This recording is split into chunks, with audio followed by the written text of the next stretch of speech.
Hi, everyone. I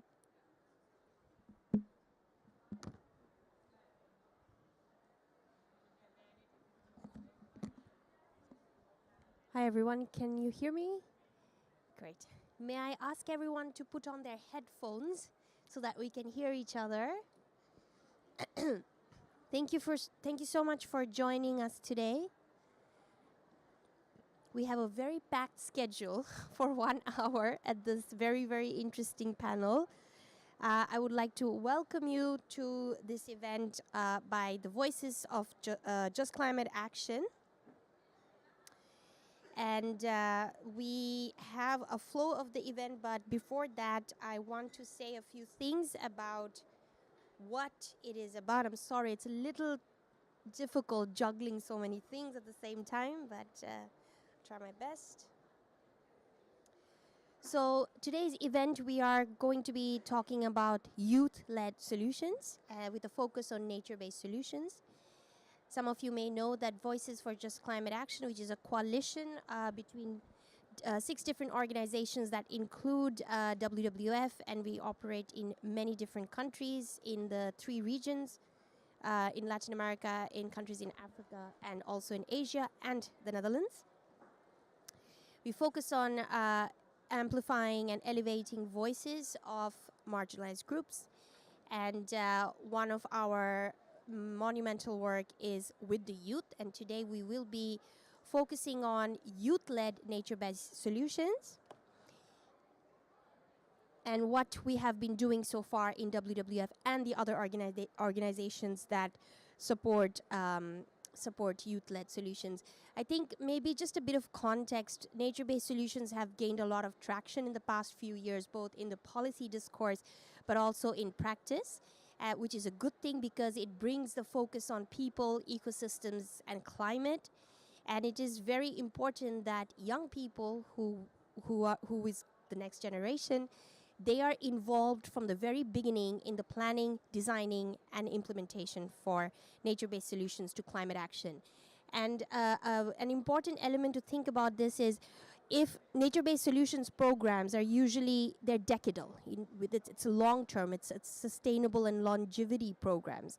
And by including young people in these programs, we are ensuring maintenance and sustainability of these programs. Otherwise, we launch a program or establish a program in a community and then we move away. But it is the people who are going to stay there, who are going to safeguard and make sure that the benefits of these programs are carried forward. So I'm very happy that we are talking about youth-led nature-based solutions. I think this is my 8th event at COP talking about nature-based solutions. So it's really great to have young people involved in this. I'm going to first introduce our speakers and then talk about the flow or the agenda of the day, and then invite the first round of speakers, and you'll understand why that will work. So today we have here with us Bassem Suisi, who is joining us virtually. Bassem is a social and environmental advocate for WWF VCA Tunisia. We have Jimran Mohammed, a youth climate activist from YouthNet for Climate Justice in Bangladesh. I'll ask you to come in a bit, if that's okay. It's okay. And then we have Inonge Sakala. She's a youth coordinator for WWF VCA Zambia. And Timea Abuesa, project coordinator for Youth Environment Europe. And then in our second round of panelists, we have Ms. Wampi Libben. She is the Ambassador for Sustainable Development and Director for Inclusive Green Growth from the Netherlands. We have Amal Ridene, Youth Representative and a Climate Finance Negotiator. And finally, we have Dylan Kava, who is a Regional Facilitator for East Asia and the Pacific Youth Climate Justice Fund. Thank you so much for being with us today. So how the agenda will work is that we are going to have a first round of presentations, which includes a video and a presentation from 3 speakers, and then some questions. and then we're going to switch the panel, and I'm going to ask the second round of speakers to come on stage, and then we'll have a discussion based on some questions, and then we'll move on to the Q&A. Thank you for your patience, and now if I could invite Jimran, Inonge, and Timea on stage, please. Thank you.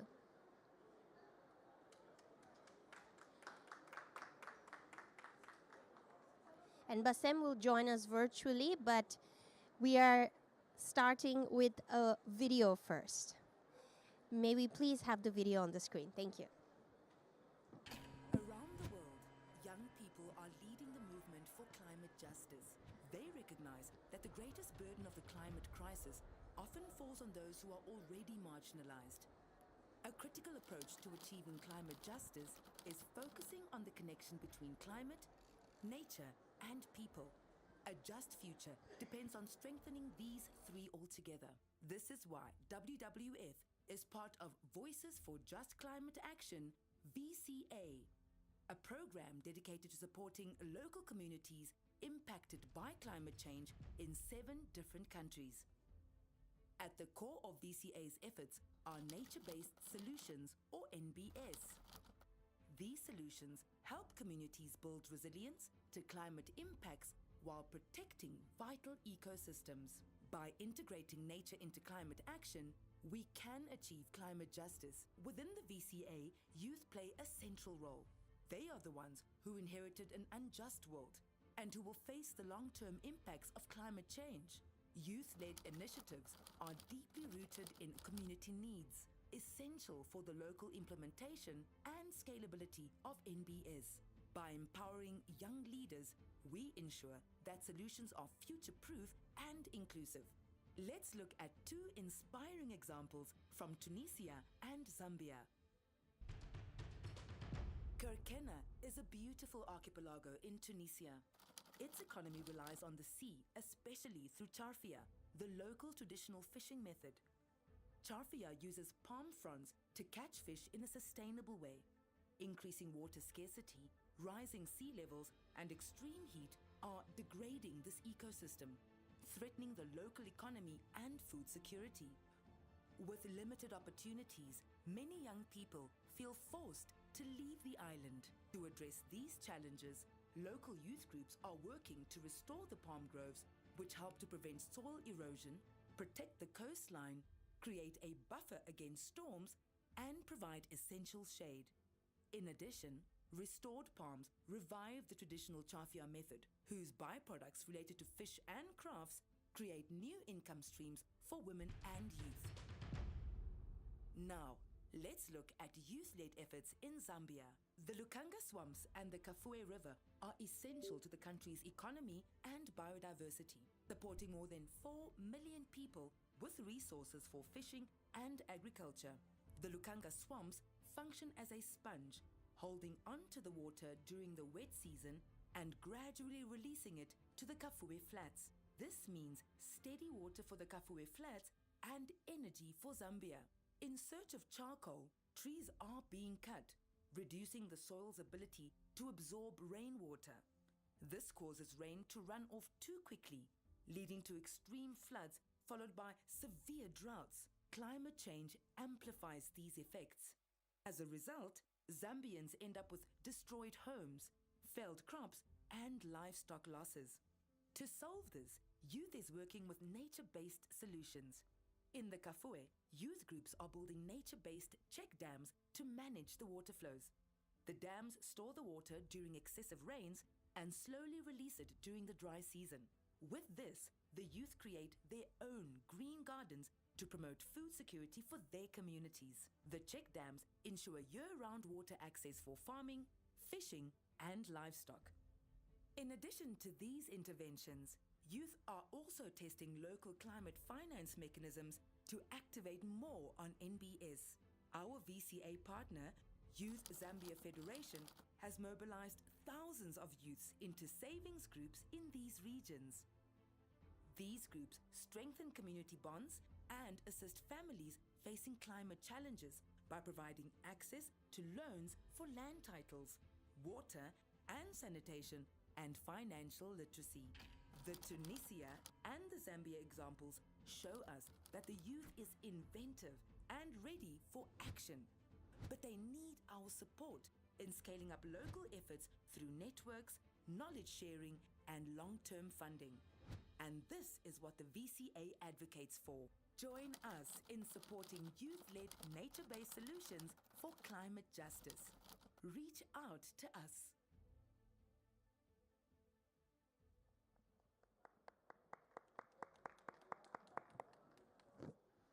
Thank you for that. I think we will have Bassem first on the screen, and then I will ask each of the speakers for 5 minutes talking about your work, and then we also have presentation from Timea. So we have 5 minutes allocated. We'd start with Bassem. Thank you.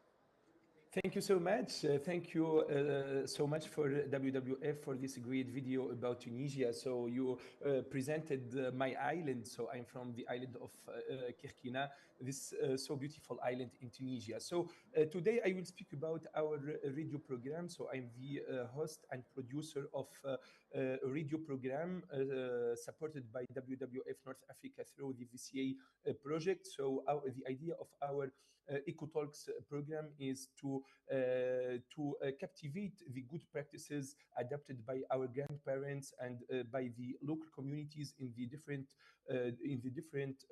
governorates of Tunisia in order to promote these good practices and in order to make a memory that gather all these good practices. In Tunisia, our grandparents and many local communities adapted good practices based on nature, that respect environment and that promote good governance of environment. So unfortunately, the government is not sharing these good experiences, and our role as media is to promote these good practices. So we try through our radio program to captivate these good practices and to put local communities in relation with the decision makers in order to find solutions to some of the issues that are facing in their daily life and in their work as agricultures or as fishers or other jobs. Also, my organization is the fund manager of NLGF program in Tunisia. So we are supporting local communities and we are supporting the youth activists and persons who want to combat the effects of climate changes in order to find solutions and to promote their work. I will speak a little bit also about our work in Qarqna, the island that you saw in the video, and in Jerba. So for persons who not know Qarqna, Qarqna is a cluster of islands of the coast of Tunisia in the Mediterranean Sea, is a region of unique natural beauty and cultural significance. Qarqna is a cluster of islands, so it's a pelagic. So for generations, its economy and lifestyle have been based on the sea traditional through, especially sharfia, the like techniques fishing. So about 40% of Qarqna residents are young people aged between 14 and 35. And Qarqna is the first point of departure of youth and migrants from North Africa to the European countries and to the North Mediterranean Sea.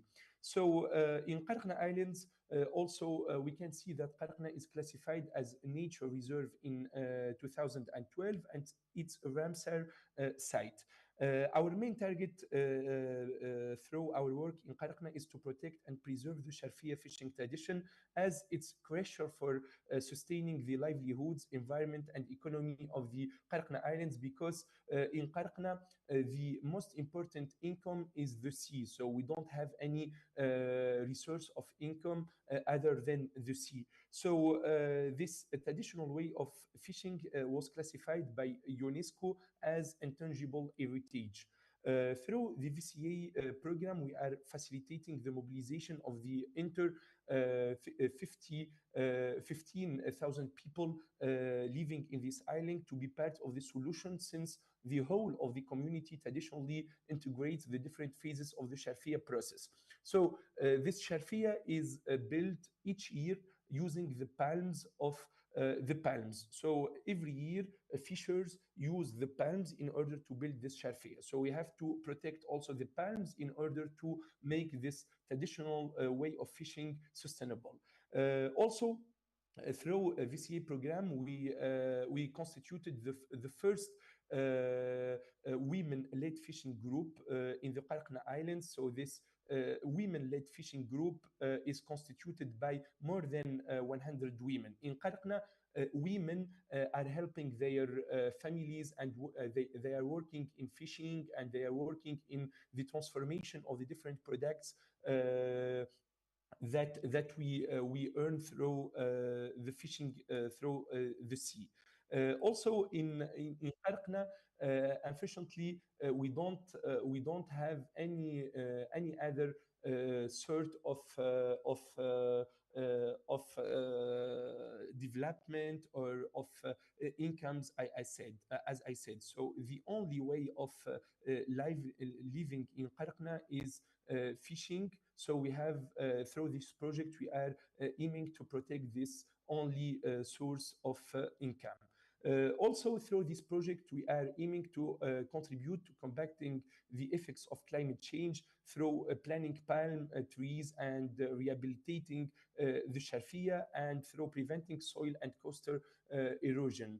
Through these acts and these steps, we are aiming also to reducing the greenhouse gas emissions and enhancing food security through the plantation of palm trees and through the preservation of the sea and the fishing, the traditional fishing ways. So through all the actions that we are doing in Tunisia and in Qarqna, especially in Qarqna and Jerba, we are promoting sustainable and responsible fishing ways, and we are helping and supporting the local communities in order to raise their voices, and in order to get in touch with the decision makers, and in order to get more opportunities and to get more funds, because unfortunately in some cases local communities don't know the different funds launched by the donors, and they don't know the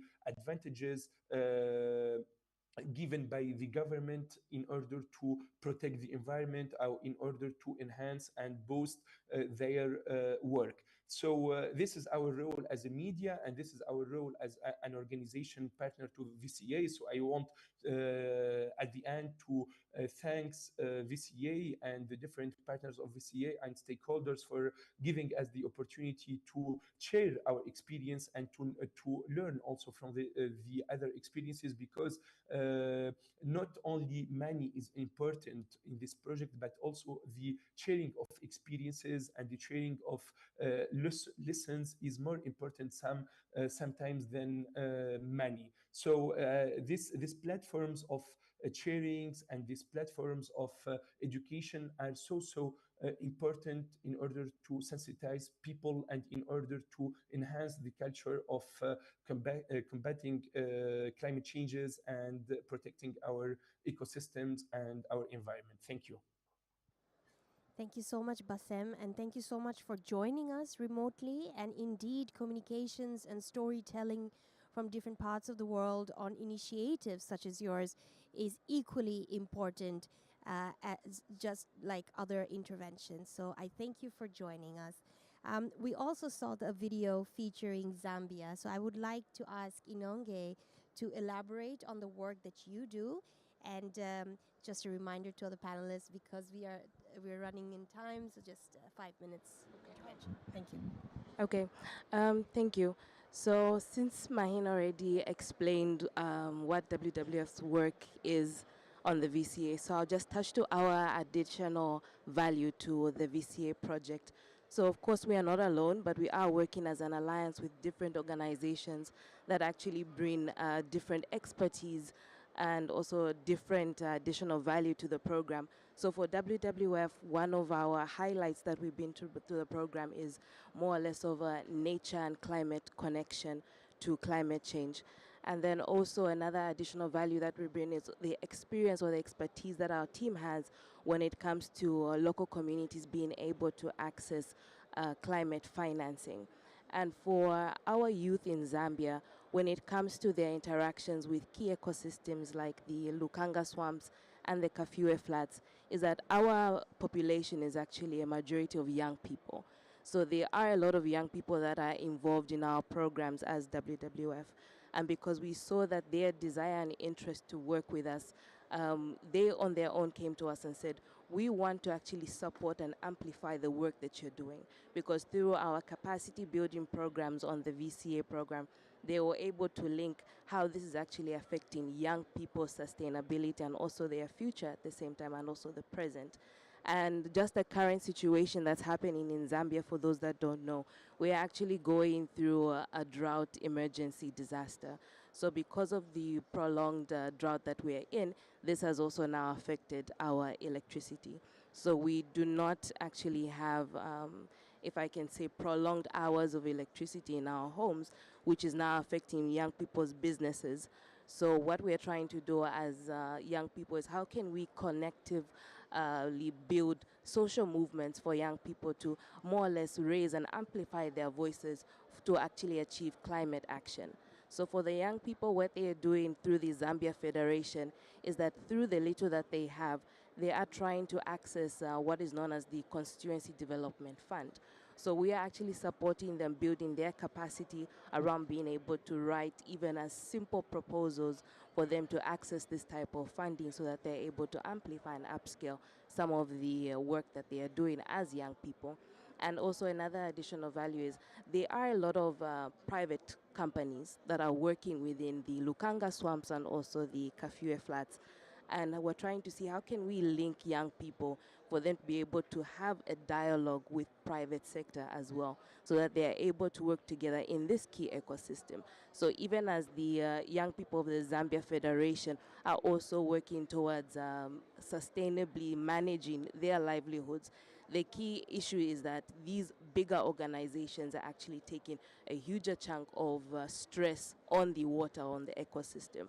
So how are young people now being able to hold these companies accountable for their long hours of production that they're using from this ecosystem? So as the Zambia Youth Federation, we're really trying to support that type of dialogue, and we have been able to mobilize about 3,000 young people that are able to more or less interact with these different organizations so that they're able to support or less build and amplify these youth solutions. And one thing that the youth have seen that has actually worked is the construction of the check dams and how they can link it to their livelihoods, because most of the livelihoods that we noted within the ecosystems for the young people is farming and also the small-scale gardens. So we said, okay, how can youth still be able to access water for a prolonged period of time while they are still in a drought?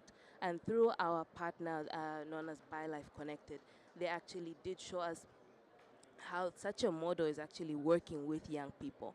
And now we're trying to upscale these check dams through the different areas of this ecosystem, where we do have different streams of areas that have flows and also areas that don't have flowing streams but more or less have stagnant water sources. So we're trying to see how young people can also really have these check dams allocated in different areas so that they're able to also just more or less retain the water that is there so that they're able to have access to water to support their livelihoods within the ecosystems.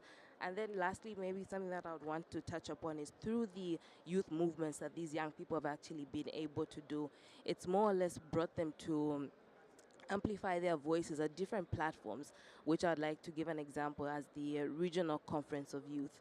So because of their efforts on the ground, these young people were able to be invited to showcase their solution at the Regional Conference of Youth and even have a side session around nature-based solutions. So the young people were able to showcase their work to different duty bearers within Lusaka, and this really did spotlight and also highlight the work that they're doing on the ground as young people. So it's more or less, we don't only just want our youths to only support advocacy work, but how can they also showcase tangible solutions that they are implementing on the ground? And this is really what we're trying to do as VCA. How can we really include the youth voices from those that have the least voice or the smallest voice in the room and really amplify it at regional platforms and even global platforms such as COP and even the Conference of Youth on climate change. So I'll just end here for now. Thank you. Thank you so much, Inonge. Indeed, we've been hearing of the severe drought in Zambia, which actually started in the beginning of this year, right, in January. And what you just elaborated on is the diversity and the innovative approaches that young people and the youth are taking when it comes to solutions. So it's not one solution, it's actually a package of solutions that they are taking forward in order to address a climate impact that we see playing out in so many different ways in a community. Thank you so much for sharing with us. And I would now move to Jimran, who I'm very glad here because we are both from Bangladesh. And actually, Jimran, you're from YouthNet for Climate Justice, which was also my main stakeholder for my research on social movements and youth in climate action. So really glad that you're here. Could you please share with us some of your work showcasing on nature-based solutions, how it has been positioned and what you're doing? Because I know that nature-based solutions have been in Bangladesh for almost a decade now, the kind of programs we do. Please, off to you. Thank you. My name is Jimran Mohammad Saik. I'm from Cox's Bazar, Bangladesh. Basically, you know the Cox's Bazar is the longest sea beach in the world. Also for climate, the most vulnerable area for Bangladesh also. So you know the Bangladesh is the most vulnerable countries in the world, and YouthNet is basically a youth-led organization based on Bangladesh, and we are work with we are Tomorrow Partnership, YE, and different stakeholders and also the government parties. So what we are doing in the field basically. We are doing youth capacity development campaign and sometimes advocacy, and sometimes we are doing with the when floods or others problems are occurs, we are doing the also services to the services to the flood resilience project or others different kind of intervention. So why we are talking about the nature based solution or young people? So nature based solution in our Bangladesh, you know the Sundarban. So where we our work area, Khulna and Satkira, the main stream for the climate area of Bangladesh. This is the climate hub basically. Most of the foreigner or others country people going to the for knowledge, they are going to the Satkira or Khulna in Bangladesh because this is the most vulnerable area. So what we are doing in this area basically in nature based solution, we are project with one project basically Ecumen project with funding of Swedish government SIDA fund. So in this area we are doing the man and voice engage with the nature protection. Basically the in 1 to 10 richest people in the world, you see the all are the men, not women. So why we are doing this work basically? We are aligned with the man and voice to protect our environment with gender justice, with gender lens. So we in our work area we are doing to the capacitate the man and voice to protect the environment. Also sometimes they are designing their intervention what they are doing in the field, and sometimes the father is the main stakeholder in our country perspective or Bangladesh or the whole over the world. Sometimes mothers also. So in Bangladesh we are doing like a father conversation. Basically the father the stakeholder in our family. So we are contacting the man and voice and with the father conversation. They are doing the how to protect the environment, because we know the mother are the main protector of the environment. Basically women are the main protector. They are saving and care the nature basically most of the time. But father or man, they are not doing because they are just taking the waste, others and this they are doing. That's why we are doing the project in Bangladesh, and the nature-based solution is the most important, and also the government also should take different kind of intervention in Bangladesh, and how to strengthen the ground of the nature-based solution in also the front line of climate agenda. So that's we are doing in Bangladesh. So thank you. Thank you so much for sharing that, Jimran, and thanks for coming to our panel as well. I will move to Timea now, and I believe you have some slides to show as well. I will ask the, and yeah, it's on there. The floor is yours. Okay. Thank you very much. Thank you for having us today. I would like to highlight in my speech the nature, people, and climate nexus. I think that we can all agree that the climate crisis requires transformative, urgent, and inclusive approach. And as half of the global population is youth, we are also bearing a great burden of this crisis. So we should be in the forefront of all this fight. And I would like to talk about our experiences from the Global Dialogues on Climate Justice project today, which is an example of youth mobilization from like all levels, from local to global. This initiative was implemented jointly by Youth and Environment Europe and We Are Tomorrow Global Partnership across 8 countries from Europe and the Global South.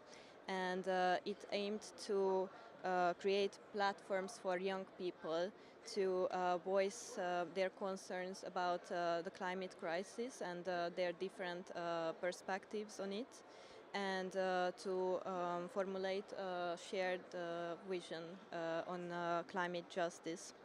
And we also wanted to equip them with the knowledge and the skills to advocate for their voices in policy making and different platforms at international level, such as COP. And we also aimed to bridge the north and south divide with this project to in youth advocacy by highlighting these different perspectives.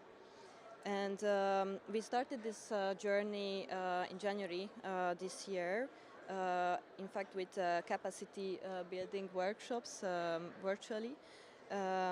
We organized this for around 50 participants, and with this we aim to deepen their understanding of climate justice and equip them with climate advocacy negotiation skills. And during the summer, 8 national youth climate dialogues have been organized in Armenia, Bangladesh, Nepal, Nigeria, Slovenia, Turkey, Portugal, and Yemen. And also cultural exchanges. So Global South participant could travel to Global North and vice versa. So they could learn about each other's local differences and share their experiences. And the outcome of these dialogues fed into national youth climate agendas. So these agendas incorporated their local perspectives and demands to policymakers. So today, at this COP, we brought 7 of these young climate leaders to bring their demands right to decision makers and present their work. And I think that also an important result of this project were the connections and friendships made among the participants, and through sharing their different experiences, they could gain deeper understanding of each other, which is basic for global solidarity. So now we would like to take these efforts into to the next level, as we, as youth around the world, recognize that nature is a key ally also in our fight for climate justice. And in fact, the intersection between climate, nature, and people is where the real long-term impacts can be made. In this slide, we as YE, jointly with We Are Tomorrow Global Partnership and the WWF VCA network, are trying to figure out how we can play a decisive role in facilitating youth leadership to set an agenda for nature-based solutions. Yeah, we believe that you should be the forefront of these initiatives and the discussion on a global level in nature-based solutions. So now we are preparing to bring together youth from 12 countries, from global north and global south, to bridging the gaps and define concrete national MBS agendas and drive the youth voices into the heart of the COP30. And building on our experience from our previous projects, I forgot to change the slide, sorry. So these were the National Youth Climate Dialogues that we will also organize. We will also organize next year, focusing on NBS. And we will organize also capacity building workshops and cross-cultural exchanges, as well as it was mentioned by a previous speaker, tangible results are also necessary. So we would like to also pilot some nature-based solution projects on a local level. So with all these agendas and these activities, we aim to pave the way to a larger youth-centered program on nature-based solutions for climate justice. And of course, we cannot do this alone, so we need your help as well.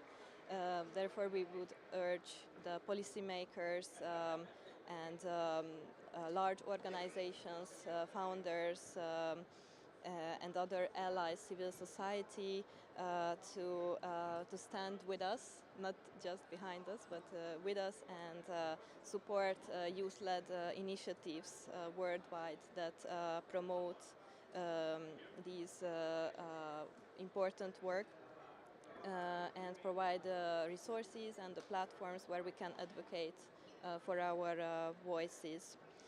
So yes, all together we can create a future which is more diverse, inclusive, and just. Thank you. Thank you so much for that. Indeed, we have to do this together, right, if we want to go far. I would like to thank the three panelists who are here right now. Thank you for your contributions. And now we would like to switch to our special guests in the next panel. So thank you, Inonge, Timea, and Jimran. Please give a hand. May I please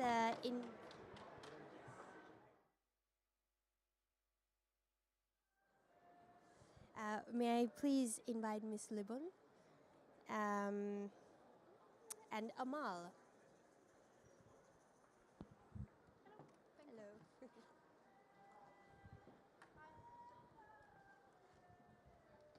Thank you so much for joining us. So this is meant to be a bit of a discussion session, and hopefully I can also loop in our previous speakers if time allows us to do so. So my first question is to Ms. Libon, who is the Ambassador for Sustainable Development and Director for Inclusive Green Growth. So our question to you is, how does your department view the role of youth in driving nature-based solutions? What motivated your department to support initiatives like Voices for Just Climate Action? And what is the impact that you're hoping to see as a result of this support? And in your opinion, what should be the role of governments in promoting the potential of nature-based solutions And how do you see yourself as a partner? That's a lot of questions, I know. So I will just leave you to enlighten us. Yes, no, thank you. And you did a lot of questions, but I think they're really relevant questions. So my name is Wampi. You can call me Wampi. It's a bit of a weird first name. Please, I'm really happy to be here because I really think that young people are really. It's really important to include them in all policy discussions. I think the our participant from Zambia clearly said already, you know, most of the population, and especially in some of the countries in the global south, the young are extremely important also because of the number of people that are affected. But also because they are creative, they have a new look at things, they have a good tendency to think outside the box, which, to be honest, if you grow a bit older and you're like myself, it's different. You have your procedures, you have your budgets, you have policies, and you know how difficult it is sometimes to make policies. So it's not that easy to start from scratch and take a blank white paper and white sheet and start all over. Well, sometimes we have to do that. And I think that is also where nature-based solutions is so great, because it combines the force of nature, so the very intelligent way of you taking nature and put it in the center, but also look at it in a kind of business way approach. So how to engineer your way into a better future. And I think that's really what is at stake now. We have to remain innovative. We have to remain creative. But we also learned from the past that if you want to succeed, then you have to involve locally the parties. They have a lot of knowledge. So, for example, with the dams, I really like the example. It's local knowledge. They know where the water flows. They know where the problem is. And you can really together co-create really smart solutions. And because then young people, women, like in Bangladesh, where it's also very important to include women, because they have a more natural relation, I think, with nature. And to involve them, it's, I think, in the end also a more sustainable way of bringing change about. And then what you said in your last remark, it's very much about collaboration. And collaboration is bringing everybody on the table. I think we have a lot of intelligence. We have a lot of people who really want to go forward. I think we sometimes need to be pushed to go forward. And I think that's why it's also very important to have active people who, carry on. Because I think we have to carry on, and it's very good to have young people then into that conversation. Because sometimes it's also good to hear the awkward truth. And so you bring that along. So why do we as the Netherlands so support it? Because we really see that also in the Netherlands. It's really helpful to have young people involved. It's also, most of the time they come off universities or off high schools and know exactly what the new science is. I mean, if I open a textbook, I did business administration. The new textbooks are looking very different than when I studied it. And so only that shows how important it is to keep involving and not take it for granted. And maybe last word on this. Also, if you live in the Netherlands and you are born in the Netherlands, you have a certain way of looking at things. You, from Bangladesh, you have a certain way of looking at things. And I think if we combine that, all the experiences for the different countries, I think then you really get a better and richer experience. And so that's why we also support, bringing young people in to facilitate networking together. And I think then also our last speaker said something about bringing expertise together. And I think that is also really important. Thank you so much. Great points. And indeed, collaboration is key. And we can see that by you being here, joining us at this panel. And one thing that I remember my father taught me growing up is that make sure when you're in a room, you're not the smartest person in the room, because then that's a problem, because the others should always be smarter than you. And that, I think, is so important to always keep in mind when we are working with others, because every single person knows something that you don't. And that's very powerful to be reminded each time. And indeed, the Netherlands have been, as I've been working there for 4 years now, the ministries are always reaching out to different stakeholders. Young people are always in consultation, so really leading by example indeed. So thank you so much for your intervention. My next question to you, Amal. You are a young climate finance negotiator. I'm very impressed, by the way. What unique perspectives do you believe youth brings to the finance negotiations? And I'm sure you are on top of the NCQG text and the finance texts that are coming out. How can youth voices shape financial commitments and policies to support nature-based solutions for climate justice? And based on your experience, how can we ensure that global climate finance mechanisms better support more community-led and youth-led nature-based solutions? Okay, thank you so much, and sorry for my voice. I think we're all going through some sickness at this point of COP, and thank you for having me here. And not to cut the amazed part, but for this COP in particular, I'm not negotiating personally. It's been the case for the last 3 COPs where I'm part of the Tunisian delegation following closely climate finance indeed.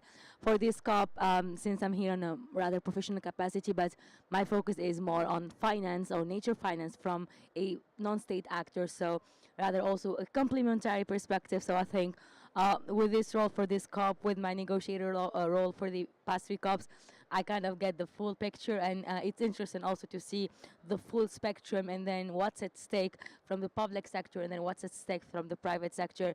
And indeed, NCQG continues to be a very important area of focus, and we hope that these last few hours of COP brings a rather favorable outcome, given that the last text apparently didn't seem to be what most of the developing countries would have wanted. But let's park the negotiation element for now. Back to your question in terms of talking about what young people bring to the table. Maybe before we get into that is how young people, or do young people get to be on the table? And if I remember, my very first COP was at Glasgow. It was COP26, and that was my aha moment. So basically, to give you a bit of idea, our Ministry of Environment in Tunisia decided to launch an open call to include young people to be party delegates. So we're now joining as observers. We've been joining as party delegates. So we went through an intensive training cycle. Each one of us got allocated to a particular negotiation thematic. Mine was finance, along with other colleagues, and the idea was to empower us to support our country's delegation. And then that was the moment where, besides all the theoretical training we got, once you're on the ground and once you discover how things actually work in negotiation room, and then you're there representing your own country. So as much as many opinions you might have had, more pragmatic, more concrete, more rebellious, if I may, you're there representing the interests of a country. You've got to be diplomatic. You've got to watch out for your language. And that might not be necessarily tempting generationally, if I am. And I might not be using a lot of diplomatically correct language here, but I think that's the reality of it. But then, of course, you learn how to challenge the status quo, mostly behind the scenes, mostly in the country groups, because, for example, in our case, my country belongs to the African group, Arab group, G77 plus China, and those in small fora, also at the level of the coordination within the delegation, it's easier to convey, to ask questions. It can be so intimidating to get into the process in the bigger negotiations rooms, and especially for finance. And then it's a bunch of new acronyms, a bunch of new texts. Also people who have been doing this for 20 plus years, and then you're supposed to be there and then you master everything. Luckily enough, to do this on a peer system is quite helpful because you're navigating this as a group. Also, there are a lot of networks that are interesting, and then like if you really want to carry on the knowledge, it's not impossible. It's quite feasible, but then as long as you do not let the barriers to entry just get you out of the way, it can be feasible. And then there are a lot of sources of information nowadays. And then again, looking at it from a private sector perspective, I'm currently a finance youth fellow with the High Level Climate Champions team, so the team that looks after the non-state actors work within COPs. And then we've been trying to mobilize a lot of finance into natural-based solutions. We're trying to look more into this nexus of adaptation and resilience.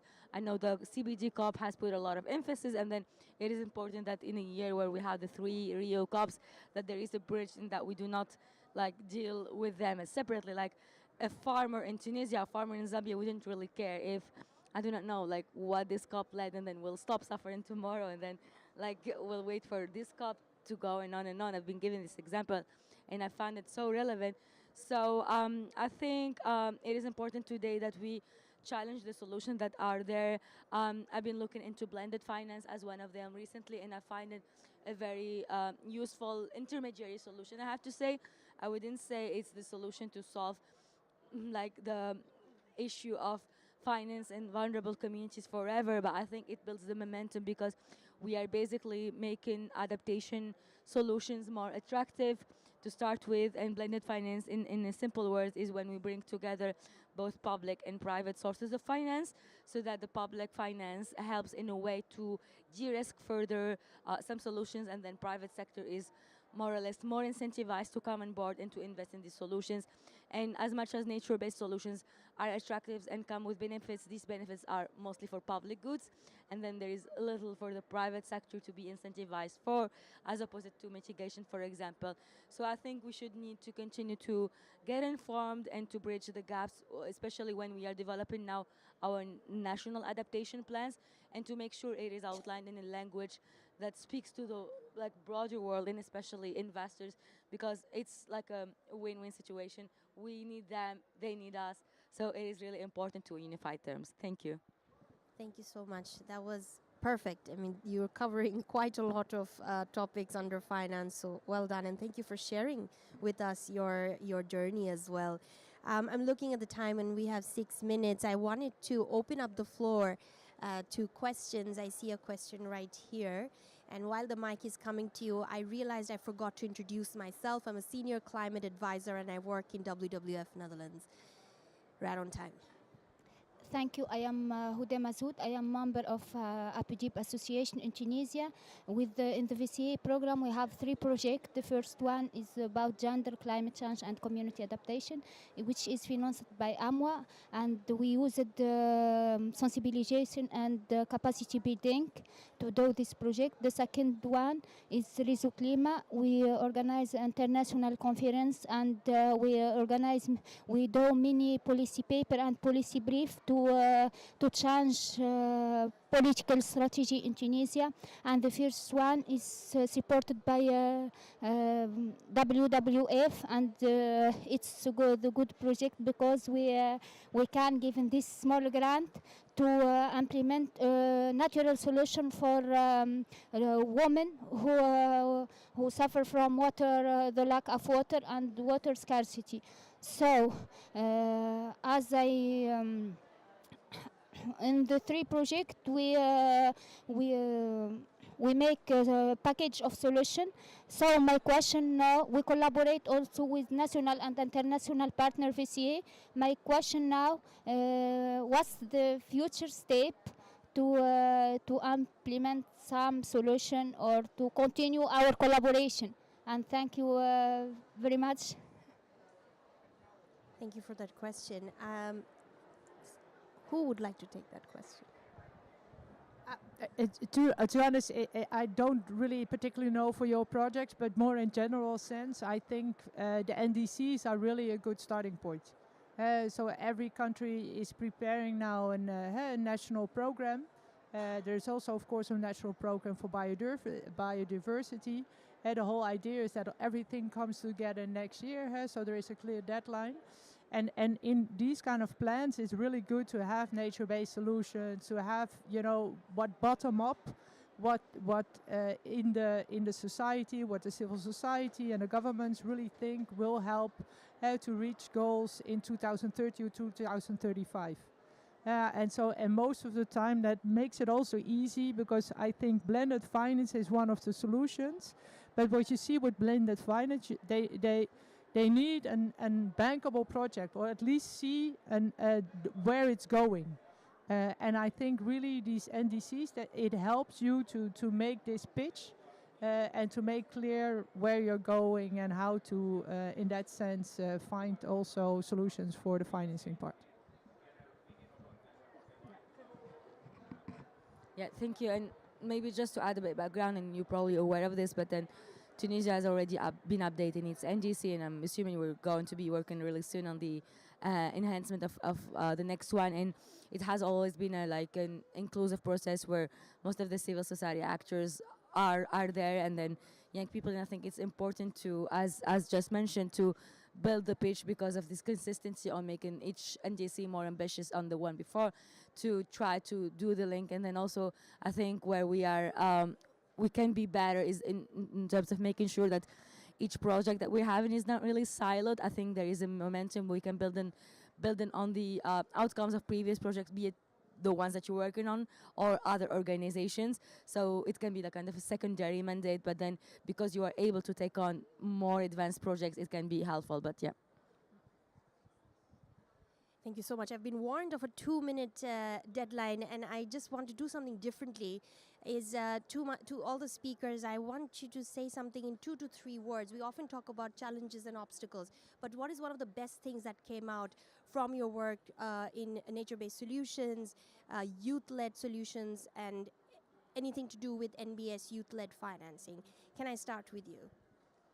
Yeah, I think for me, I think what is really important is sharing experiences and learning best practice.